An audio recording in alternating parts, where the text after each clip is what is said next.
शुरू हो चुकी है। 90 सीटों के लिए कल मतदान होना है। मतदान केंद्रों के लिए पोलिंग पार्टियों के रवाना होने का सिलसिला भी शुरू है। सुरक्षा के बीच पोलिंग पार्टियां रवाना हो रही हैं। 1031 उम्मीदवारों की किस्मत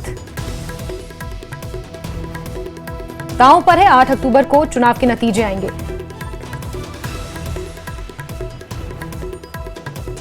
तो बड़ी खबर बता रहे हैं आपको, जहां हरियाणा विधानसभा चुनावों के लिए पोलिंग पार्टियों के रवाना होने का सिलसिला शुरू होगा। कड़ी सुरक्षा के बीच पोलिंग पार्टियां रवाना की जाएंगी।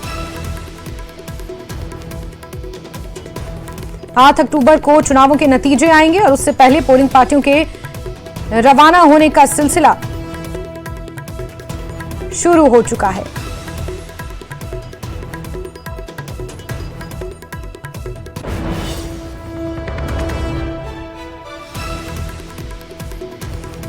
तो आपको ग्राफिक्स के जरिए बता रहे हैं कि कितने वोटर्स हैं, किस तरह से महिला वोटर्स हैं, कितने मतदान केंद्र बनाए गए हैं। 20,632 मतदान केंद्र बनाए गए हैं।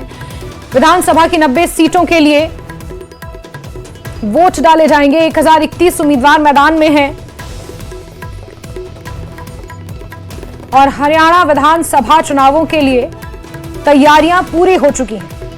अलग अलग पोलिंग स्टेशंस के लिए पोलिंग पार्टियों के रवाना होने का सिलसिला शुरू है। कड़ी सुरक्षा व्यवस्था का दावा भी किया जा रहा है। कड़ी सुरक्षा के बीच हरियाणा विधानसभा की 90 की 90 सीटों के लिए मतदान होना है। 5 अक्टूबर को मतदान, यानी कि कल सुबह 7 बजे से मतदान की प्रक्रिया शुरू हो जाएगी, जो शाम 6 बजे तक चलेगी। 8 अक्टूबर को मतगणना होनी है। चुनावों में इस बार कई दिग्गजों की किस्मत दांव पर है। चुनावी माहौल बेहद गर्म है। हरियाणा में चुनावी सरगर्मियां डे 1 से ही देखी जा रही हैं। हरियाणा में चुनाव आयोग ने निष्पक्ष और पारदर्शी चुनाव सुनिश्चित करने के लिए कई महत्वपूर्ण कदम भी उठाए हैं। कुछ सेंसिटिव और हाइपर सेंसिटिव पोलिंग स्टेशंस भी स्थापित किए गए हैं, जहां पर अतिरिक्त सुरक्षा बल तैनात किए जाएंगे। राज्य में केंद्रीय अर्धसैनिक बलों के साथ साथ हरियाणा पुलिस के जवान भी तैनात रहेंगे। मतदान की प्रक्रिया शांतिपूर्ण तरीके से हो सके, निष्पक्ष हो सके, पारदर्शी हो सके, इसके लिए चुनाव आयोग ने कई तैयारियां की हैं।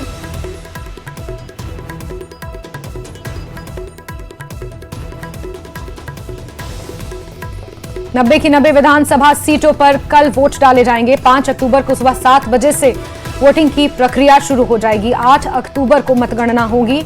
1031 उम्मीदवार मैदान में है। 20,632 पोलिंग स्टेशन स्थापित किए गए हैं।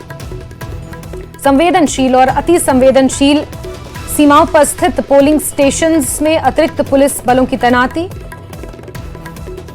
की जानी है। साथ ही साथ हरियाणा पुलिस के जवानों के साथ साथ केंद्रीय अर्धसैनिक बलों का भी सहारा लिया जाएगा, ताकि शांतिपूर्ण और निष्कंटित चुनाव हरियाणा में कराए जा सकें।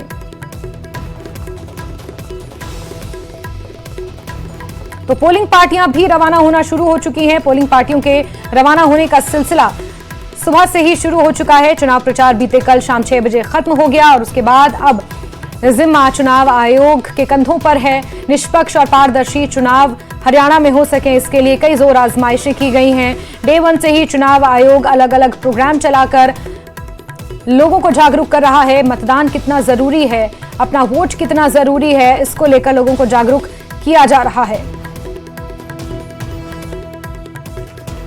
कल सुबह 7 बजे से मतदान की प्रक्रिया हरियाणा में शुरू हो जाएगी, जो शाम 6 बजे तक चलेगी। हरियाणा में 90 विधानसभा सीटें हैं। ऐसे में 1031 उम्मीदवार मैदान में हैं।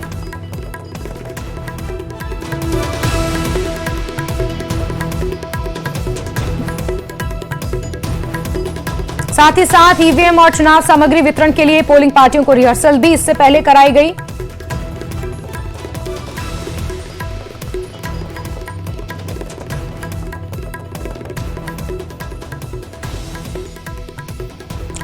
जिलेवार रिहर्सल पोलिंग पार्टियों को कराई गई है और अब कड़ी सुरक्षा के बीच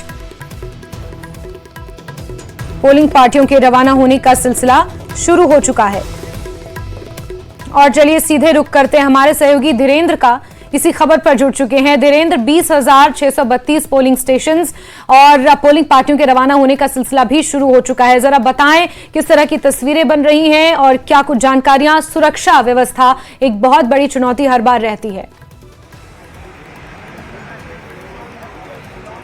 देखिए, जहां तक सुरक्षा व्यवस्था की बात है, पैरामिलिट्री फोर्सेज हरियाणा के अंदर आ चुकी है, जो वहां पर अतिरिक्त डिप्लॉयमेंट किया गया है और कल सुबह 7 बजे से मतदान शुरू होगा। इसको लेकर जितने भी पोलिंग पार्टियां हैं, जो मतदान के दौरान प्रयोग होने वाली सामग्री है या फिर ईवीएम मशीन है, वो उनको आज सौंपी जाएगी। सभी सरकारी कर्मचारियों को बुला लिया गया है जिनकी चुनाव में ड्यूटी लगेगी। उनको फिलहाल यहाँ पर ट्रेनिंग दी जाएगी। आपको दिखा भी देते हैं कि कितनी बड़ी संख्या में जो सरकारी कर्मचारी हैं, जो अलग अलग विभागों में काम करते हैं, उनको आज ईवीएम मशीन की ट्रेनिंग दी जाएगी। फिर सभी पोलिंग पार्टियों को चुनाव सामग्री के साथ मतदान केंद्रों के लिए रवाना किया जाएगा। तो ये प्रोसेस आज शाम तक पूरी कर ली जाएगी और शाम तकरीबन 4 बजे के आसपास इनको ईवीएम मशीन देके और सुरक्षा के साथ उनके गंतव्य पर भेज दिया जाएगा, ताकि मतदान शांतिपूर्ण ढंग से संपन्न हो। क्योंकि सुबह 7 बजे से मतदान प्रक्रिया शुरू हो जाएगी, इसलिए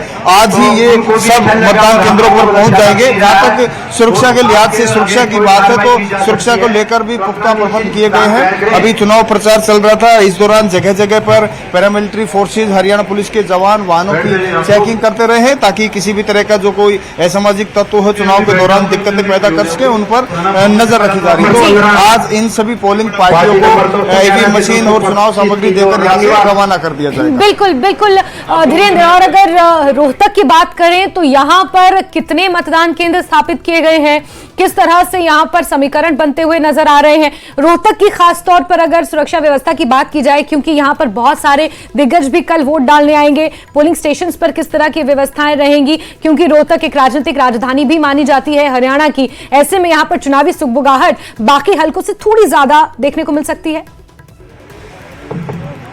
हेलो, हाँ बिल्कुल, अगर रोहतक की बात करें तो पूर्व सीएम भूपेंद्र सिंह हुड्डा का निर्वाचन क्षेत्र गढ़ी सांपला किलोई है, जो रोहतक जिले में ही आता है और वहाँ तकरीबन 2 लाख वोटर हैं। तो कुल मिलाकर महम की अगर बात करें, महम के क्योंकि रोहतक लोकसभा रोहतक जिले का हिस्सा है, रोहतक के अंदर 4 विधानसभा है, गढ़ी सांपला किलोई, महम, कलानौर और रोहतक शहर। महम काफी सेंसिटिव रहता है, इसलिए वहाँ पर अतिरिक्त फोर्स भी लगानी पड़ती है। और जहाँ तक वोटर्स की बात है, तकरीबन 8.5 लाख के आसपास रोहतक जिला में वोटर्स हैं और विधानसभा वाइज कहीं पर 2 लाख तो कहीं पर 2,15,000 और 20,000 तक की वोटर्स की तादाद है। तो कल शांतिपूर्ण ढंग से मतदान कराना एक बड़ी चुनौती है और इसको लेकर बाकायदा अतिरिक्त फोर्स भी बुलाई गई है कि जो सेंसिटिव बूथ है वहां पर तैनात किया जाए। और जहां तक बात है राजनीति की बात, क्योंकि पूर्व सीएम भूपेंद्र सिंह हुड्डा प्रदेश के 2 बार मुख्यमंत्री बन चुके हैं और गढ़ी सांपला किलोई उनका निर्वाचन क्षेत्र है, वो वहीं से चुनाव लड़ते हैं। और कल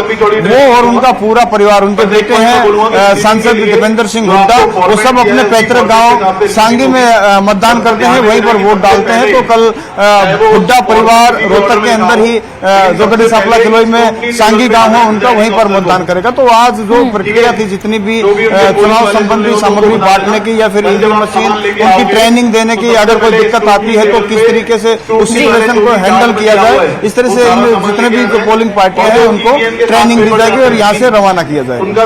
बिल्कुल, और वोटर्स टर्नआउट ज्यादा से ज्यादा बढ़े, उसके लिए कई कदम चुनाव आयोग द्वारा भी उठाए गए। धीरेन्द्र, आप प्लीज लगातार बने रहें। हिमांशु का रुख कर लेते हैं। हिमांशु, जरा बताएं किस तरह से ट्रेनिंग दी जा रही है, ब्रीफिंग दी जा रही है, फिर बताया जा रहा है कड़ी सुरक्षा के बीच पोलिंग पार्टियों को रवाना यहां पर किया जाएगा। हिमांशु,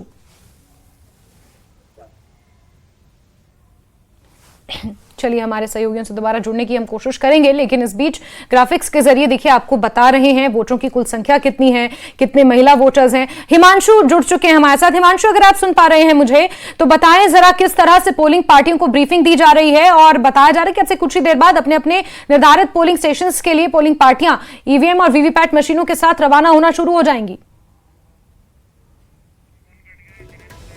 चलिए हिमांशु से दोबारा जुड़ने की हम कोशिश करेंगे, लेकिन धीरेन्द्र लगातार हमारे साथ बने हुए हैं। धीरेन्द्र, कहीं ना कहीं वोटर्स टर्नआउट चुनाव आयोग के लिए हमेशा से एक पॉइंट रहता है कि वोटर टर्नआउट को ज्यादा से ज्यादा बढ़ाया जाए। रोहतक की अगर खास तौर पर बात की जाए तो इस बार किस तरह से अलग तैयारियां हमें चुनाव आयोग की देखने को मिली? चुनाव आयोग ने क्या कुछ ऐसा अलग किया पिछले चुनावों से कि इस बार वोटर टर्नआउट ज्यादा हो सके? पोलिंग एजेंट की प्रेजेंस में देखिए, जो हरियाणा के अंदर चुनाव की तारीख थी, पहले 1 तारीख थी, हालांकि कई छुट्टियां थी। इसको लेकर भारतीय जनता पार्टी और बिश्नोई समाज ने निर्वाचन आयोग को एक एप्लीकेशन दी थी कि छुट्टियां ज्यादा होने के चलते बिश्नोई समाज का एक पर्व होता है राजस्थान में बीकानेर में, तो उसको हवाला दिया गया था कि हरियाणा के अंदर काफी संख्या में जो वोटर्स हैं, जो अनुयायी हैं बिश्नोई समाज के, वो वहां पर जाते हैं और उनके जाने की वजह से जो वोटिंग परसेंटेज है वो कम हो सकती है। तो इस पर संज्ञान लेते हुए निर्वाचन आयोग ने हरियाणा की तारीखों में बदलाव किया और अब कल मतदान होगा, क्योंकि मतदान बढ़ाना एक बड़ी चुनौती होती है। लोगों को मोटिवेट करना, जागरूक करना कि ज्यादा से ज्यादा मताधिकार का प्रयोग करें। इसको लेकर लोगों को जागरूक समय समय पर किया जाता है। और जहां तक हरियाणा की बात है, रोहतक की बात है, तो यहाँ पर आमतौर पर जो वोटिंग परसेंटेज है 70% के आसपास रहता है। लेकिन इस बार एक चुनौती और भी है, क्योंकि अभी भी पिछले 2-3 दिन से लगातार छुट्टियां चल रही हैं, चाहे गांधी जयंती की बात हो, फिर आज की भी अगर बात करें तो आज भी स्कूलों में छुट्टियां हैं, क्योंकि मतदान केंद्र बनाए गए हैं, स्कूलों की छुट्टियां हैं। अगर स्कूलों की छुट्टियां होती है तो परिवार के लोग भी कोशिश करते हैं कि अगर 3-4 छुट्टी है तो आउटिंग के लिए जाया जाए। तो ये भी एक बड़ी चुनौती है कि इस बार जो मतदान प्रतिशत है उसको बरकरार रखा जाए। बिल्कुल बिल्कुल। और अगर इससे पहले विधानसभा चुनावों की बात की जाए तो लगभग 69% के आसपास हरियाणा में मतदान रहा है और अब वोटर टर्नआउट बढ़े उसके लिए तैयारियां हालांकि की गई हैं। हिमांशु जुड़ चुके हैं हमारे साथ। हिमांशु, जरा बताएं किस तरह से आपके इलाके में पोलिंग पार्टियों को ब्रीफ किया जा रहा है, तो जानकारियां दी जा रही हैं, और कितने बजे से माने की पोलिंग पार्टियों के रवाना होने का सिलसिला वहां पर शुरू हो जाएगा? देखिए, अभी अधिकारियों की मीटिंग चल रही है। जो तमाम पोलिंग एजेंट बनाए गए हैं उनके साथ अलग अलग जो कर्मचारी हैं, और उसके बाद उन्हें ईवीएम देकर रवाना कर दिया जाएगा। अगर करनाल विधानसभा क्षेत्र की बात करें तो करीब 2,66,616 मतदाता हैं। 234 यहाँ पर पोलिंग बूथ बनाए गए हैं और हर पोलिंग बूथ पर अधिकारी कर्मचारी तैनात किए जाएंगे। अभी जानकारी यही है कि 1 से 1.5 घंटे तक उनकी एक ब्रीफिंग चलेगी। उन्हें समझाया जाएगा कि किस तरीके से चुनाव करवाना है, शांतिपूर्ण तरीके से चुनाव होना चाहिए। लोकसभा चुनाव की बात करूं जो कुछ महीने पहले ही यहां से बीता है, बिल्कुल शांतिपूर्ण तरीके से चुनाव हुआ था, कहीं पर भी रीपोलिंग नहीं हुई थी। यही जानकारी पुलिस प्रशासन अपने कर्मचारियों को देता हुआ नजर आ रहा है। जो तमाम पेट्रोलिंग पार्टीज बाहर से बुलाई गई हैं उन्हें दिया गया है कि कोई भी संवेदनशील बूथ है या अति संवेदनशील बूथ है, वहां पर किस तरीके से चुनाव को मैनेज करना है, किस तरीके से चुनाव शांतिपूर्ण तरीके से होना चाहिए। सभी को इंतजार है कल सुबह का जब से मतदान शुरू हो जाएगा, लेकिन उससे पहले आज शाम तक जो चुनावी तैयारी है वो पूरी कर दी जाएगी। जो निर्वाचन आयोग है उनकी तरफ से बाकायदा पिंक बूथ भी बनाए गए हैं जहां पर लेडीज जाकर अपना वोट डालेंगे और वहां पर जो तमाम पोलिंग एजेंट तैनात रहेंगे वो भी महिलाएं होंगी।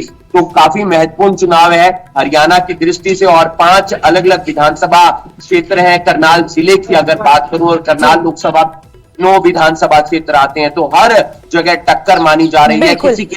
बिल्कुल हिमांशु, हम करनाल के समीकरणों पर भी आएंगे कि किस तरह से पार्टियों की सिचुएशन, पार्टियों की पोजीशन वहां पर बनी हुई है, लेकिन फरीदाबाद का एक बार रुख कर लेते हैं। अनिल राठी मेरे सहयोगी वहां से जुड़े हुए हैं। अनिल, फरीदाबाद में बताएं किस तरह की तैयारियां नजर आ रही हैं चुनाव आयोग की, और बीते कल फरीदाबाद के उपायुक्त ने पुलिस कमिश्नर के साथ फ्लैग मार्च भी निकाला है ताकि सुरक्षा व्यवस्था चाक चौबंद रहे। शराब के ठेकों पर खासतौर से नजर है।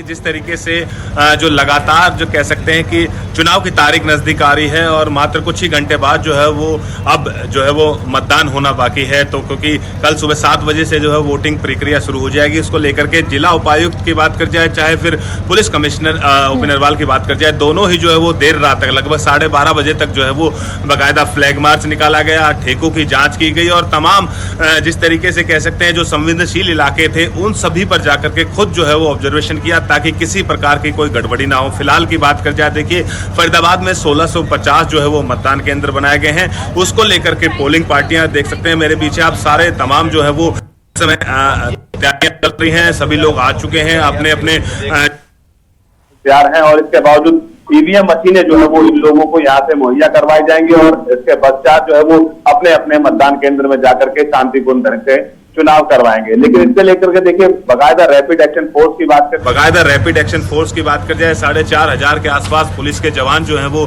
फरीदाबाद के अलग अलग इलाकों में लगाए गए हैं। और कहीं ना कहीं देखिए पूरे तरीके से जो प्रतिबंधित चीजें हैं 163 के तहत पूरे कानून की पालना करने की जिला उपायुक्त की तरफ से बाकायदा आदेश भी जारी किए गए हैं। यदि किसी ने भी उनकी आदेशों की अवहेलना करी या आदेशों की पालना नहीं करी तो उनके खिलाफ तुरंत प्रभाव से जो है वो कार्रवाई भी की जाएगी। अति संवेदनशील बूथ जितने भी हैं उस पे अतिरिक्त पुलिस बल लगाया गया है।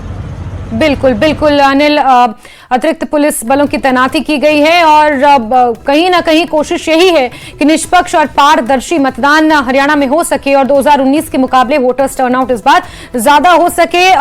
हिमांशु, अनिल और धीरेन्द्र हमारे साथ जुड़े हुए थे, आप तीनों का बहुत बहुत शुक्रिया जानकारियों के